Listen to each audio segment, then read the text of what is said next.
À la une ce soir, la première séance publique du film Le Plagiat.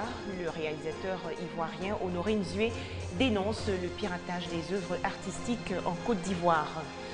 La fraude, un frein à l'émergence de la Côte d'Ivoire. Le pays enregistre des pertes financières considérables. Mais comment les marchandises frauduleuses et prohibées entrent-elles dans le pays? Quels sont les moyens de lutte? Question au centre du dossier du dimanche. Encore des violences aujourd'hui en Cisjordanie. L'armée israélienne tue 2 Palestiniens. Bonsoir à tous et merci d'être avec nous pour ce nouveau journal. 61 participants hier à la toute première édition du concours Campus Dictée.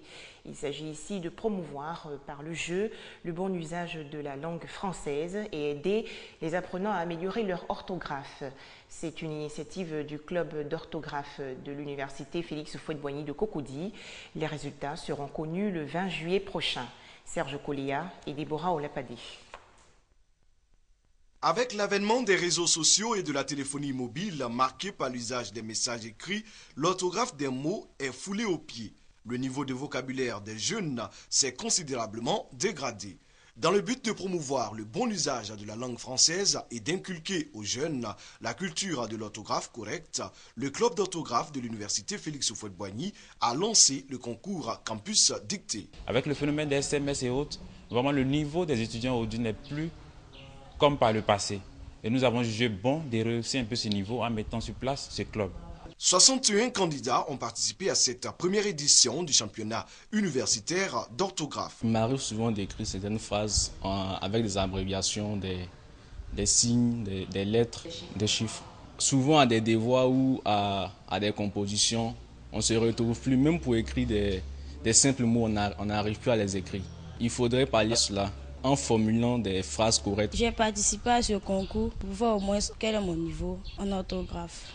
Peut-être que j'ai perdu un peu la notion de quelques mots.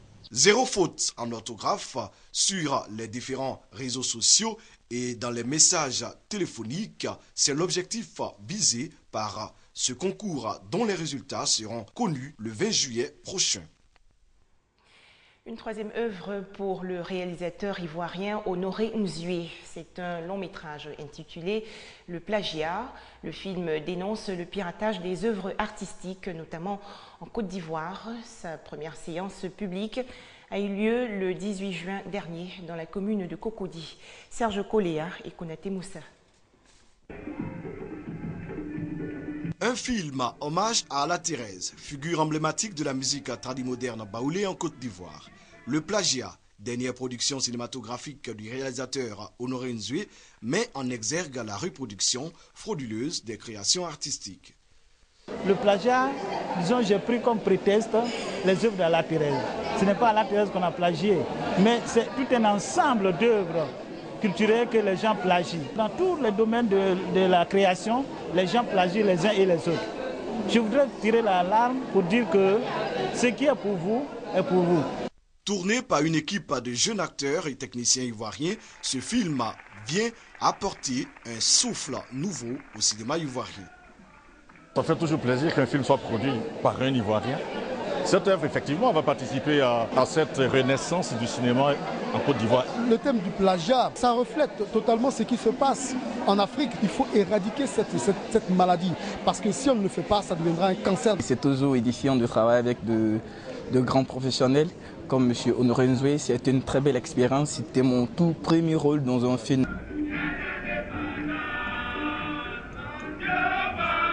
Le Plagiat est la troisième œuvre cinématographique de Honoré Nzué après Ngouagnaman, sorti en 2005, et Blayassoa en 2010. Les rideaux sont tombés sur le 17e festival du cinéma africain de Kourigba. La Côte d'Ivoire était l'invité d'honneur. La délégation ivoirienne avait pour ambition de présenter la créativité et d'exposer la culture du cinéma ivoirien. On fait le point avec Laetitia Manglé. Soto Voce ou encore Sous la voix. Ce film du réalisateur marocain Kamal Kamal est le vainqueur du Grand Prix Samben Ousmane. L'originalité et la maîtrise des thèmes abordés, puis la rigueur des scénarios. Autant de qualités qui lui ont valu la plus haute distinction lors de la 17e édition du cinéma africain de Kouribga. C'est un prix qui m'honore, surtout qu'il porte le nom d'un grand cinéaste africain. Je suis heureux pour mes comédiens, pour les techniciens, pour mes coproducteurs, pour tous les gens qui ont aimé ce film. Je suis heureux d'avoir réussi cette composition. Outre le Grand Prix Sembène Ousmane, d'autres prix ont également été décernés à plusieurs acteurs et réalisateurs des 14 films africains en compétition. Françoise Elong, d'origine camerounaise, est la plus jeune réalisatrice du festival. Elle s'en sort avec le prix spécial du jury. J'ai fait un premier film qui s'appelle Waka, qui vient de recevoir le prix spécial du jury. Je suis juste ravie qu'ils aient pu reconnaître l'acharnement que j'ai eu à faire ce film. 14 films de 13 pays africains à départager. C'est le difficile exercice auquel étaient confrontés 7 jours durant les membres du jury avec à leur tête Timothée Bassori, cinéaste ivoirien. Nous avons eu du mal à choisir parce qu'il y avait beaucoup de films de valeur internationale, mais il fallait choisir. Et nous avons choisi ceux qui nous ont semblé vraiment être les meilleurs. Clap final donc pour la 17e édition du Festival du cinéma africain de Kouribga qui a refermé ses portes ce samedi 21 juin avec comme pays invité d'honneur la Côte d'Ivoire. Au chapitre santé, cette séance de dépistage gratuit du diabète et d'autres maladies organisée à l'attention des populations de Yopougon-Sidessi. C'est une initiative de l'organisation non gouvernementale Mission Associative Universelle de Développement. Une action en vue d'améliorer la santé des populations. Un reportage de Serge Gongomin, commenté par Serge Coléa. Échange avec les patients et prise de tension avant de passer à la prise de sang. Ce sont les différentes articulations de cette séance de dépistage gratuit à Yopougon-Sidessi. Après la consultation, s'il y a lieu de faire des prescriptions, on les prescrit. S'il y a lieu de donner des conseils, notamment hygiéno-diététiques, surtout pour les hypertendus et pour les diabétiques, on le fait. Les hypertendus ne doivent pas consommer assez de sel. Les diabétiques, on leur conseille de ne pas manger le sucre industriel. L'initiative est de l'ONG Mission Associative Universelle de Développement, MODE. Créée en 2013 à Nanterre, dans les Hauts-de-Seine en France, cette ONG s'est donnée pour mission le soutien aux populations ivoiriennes après la crise traversée par la Côte d'Ivoire. Après la crise, il y a eu pas mal de problèmes. Les familles ont perdu les moyens. Et nous, en fait, on vient vers les familles pour les aider en fait, à avoir un accès aux soins. Aussi, en fait, leur permettre en fait, de prendre conscience de leur état de santé. Des médicaments seront distribués par l'ONG aux patients dans le besoin. Rappelons que le diabète est une maladie jusqu'ici jugée incurable, mais son évolution peut être freinée lorsque la maladie est vite détectée et que le malade suit régulièrement les traitements prescrits par les médecins. Le diabète est généralement provoqué par la présence d'un fort taux de sucre dans le sang et se manifeste très souvent par une grande consommation d'eau, un besoin constant d'uriner, une forte transpiration, l'amaigrissement du malade et le coma. Carnet blanc pour le district d'Abidjan. 47 agents viennent de se marier. Un mariage très particulier puisqu'il était collectif. C'est une initiative du syndicat national des employés du district. Les détails avec Michel Mambo. La famille est gérée conjointement par les époux dans l'intérêt. Lecture des articles relatifs aux droits et devoirs des époux. Échange de consentement et d'anneaux.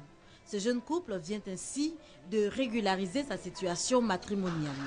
L'acte est repris dans cette salle de mariage par 46 autres couples du district d'Abidjan. Il s'agit du premier mariage collectif des employés de la dite institution. L'initiative est du SINEDA, le syndicat national des employés du district d'Abidjan.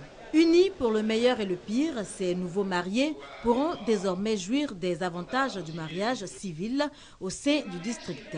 Une seule recommandation de la part de l'officiant, Dao Paulin Claude, maire de la commune d'Atekoubé, l'amour avant et en dépit de tout. Convolé en juste noces avec son ou sa partenaire, un rêve qui devient réalité pour ces couples. De l'équilibre de leur foyer dépendra en partie le bien-être de leur employeur. Mondial 2014, les phases de groupe se poursuivent. Cet après-midi, la Belgique était opposée à la Russie, 1-0 pour les Diables Rouges qui obtiennent ainsi leur ticket pour les huitièmes de finale. À suivre également ce soir les rencontres Corée du Sud, Algérie et États-Unis, Portugal. Le Nigeria, quant à lui, est bien parti pour se hisser en huitième de finale. Les Super Eagles ont battu hier la Bosnie-Herzégovine, 1-0. Ici, en Côte d'Ivoire, les supporters nigérians ont exulté de joie, bien sûr, après cette victoire. Les supporters des Super Eagles ont choisi le quartier Ibo de Koumassi pour suivre le match Nigeria-Bosnie-Herzégovine. Le match nul 0-0 contre l'Iran a semé un soupçon de déception. Les supporters sont au rendez-vous, mais les drapeaux nigérians se font rares. Après 15 minutes de jeu, les choses se passent bien. Dans le bar, on prédit un but. Nigeria va gagner 2-0. 14 minutes plus tard, 29e minute, Peter Odewingie exauce le vœu.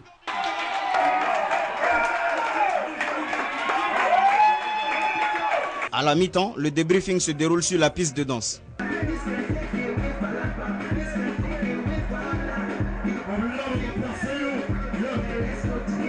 En seconde période, les Nigérians n'ont pas l'air serrés. Le deuxième but nigérian ne vient toujours pas et Edin Dzeko donne des sueurs froides. La 90e minute sonne comme celle de la délivrance. Le tableau affiche 3 minutes de temps additionnel. Jusqu'au bout, ils y croiront. Le coup de sifflet final leur donne raison. Nous disons que le Nigeria et la Côte d'Ivoire avancent comme ça. C'est notre joie. Nous voulons que le Nigeria rentre dans le deuxième tour et la Côte d'Ivoire. Pour que aille au Ghana. 1-0 pour le Nigeria, un petit but pour un grand bonheur. La présidentielle en Mauritanie, les résultats devraient être connus au plus tard demain, lundi 23 juin. Le chef de l'État sortant, Mohamed Ould Abdelaziz, devrait très largement gagner. Mohamed Abdelaziz, sans grande surprise, serait selon les premières estimations le grand vainqueur des élections présidentielles en Mauritanie, avec près de 80% des voix. Les Mauritaniens devront néanmoins attendre lundi pour avoir les résultats définitifs. Malgré l'appel au boycott de l'opposition, le taux de participation aux urnes s'élèverait entre 50 et 60%, selon la commission électorale, de quoi conforter le candidat sortant. S'ils ont lancé un appel pour le boycott, en tout cas, ce boycott n'a pas été suivi et n'a pas été entendu en Mauritanie. Ban Ki-moon soutient le plan de paix du président ukrainien Porochenko. Le secrétaire général des Nations Unies a exprimé l'espoir que cette stratégie fera baisser la violence et les tensions dans l'Est ukrainien. Des heurts aujourd'hui en Cisjordanie, l'armée israélienne a tué 2 Palestiniens. Elle poursuit ainsi ses recherches pour retrouver 3 adolescents portés disparus depuis le 13 juin. Jet de pierre contre tir à balles réelles. Pour la deuxième nuit consécutive, les rues de Ramallah en Cisjordanie ont été le théâtre de scènes d'intifada en gestation. Engagée depuis 10 jours dans des opérations de ratissage et de rafles, après l'enlèvement de 3 jeunes colons israéliens, l'armée n'hésite pas à tirer. Un premier Palestinien a été tué dans la nuit à Ramallah et 5 autres blessés. Un autre a été abattu ce matin à Naplouse alors qu'il se rendait à la prière. Pour les militaires, ce dernier s'était approché de manière menaçante. Pour la famille, il souffrait de troubles mentaux pour lesquels il était suivi depuis 5 ans à l'hôpital de Bethléem. Avec un bilan de 4 morts et plus de 340 arrestations depuis le début des opérations, les Palestiniens entrent en ébullition. Ce crime vient s'ajouter à la liste de ceux de Netanyahou. Le peuple palestinien va résister à l'occupation israélienne et nous avons lancé un appel à amplifier la résistance populaire partout, dans les villes, les villages et les camps de réfugiés. Et ce ne sont pas les déclarations du Premier ministre israélien confirmant la poursuite des opérations qui permettront de ramener le calme dans les esprits. Nous n'avons pas l'intention de blesser qui que ce soit délibérément, mais nos forces agissent de manière à assurer leur autodéfense, entraînant des morts et des blessés côté palestinien. Sur le terrain, l'armée continue à fouiller les moindres recoins de la région d'Hébron pour retrouver les 3 étudiants d'école talmudique dont l'enlèvement n'a toujours pas été revendiqué.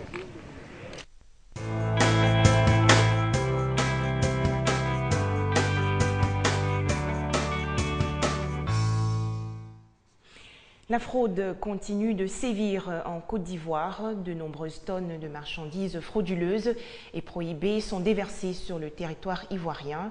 Elles proviennent de certains pays étrangers.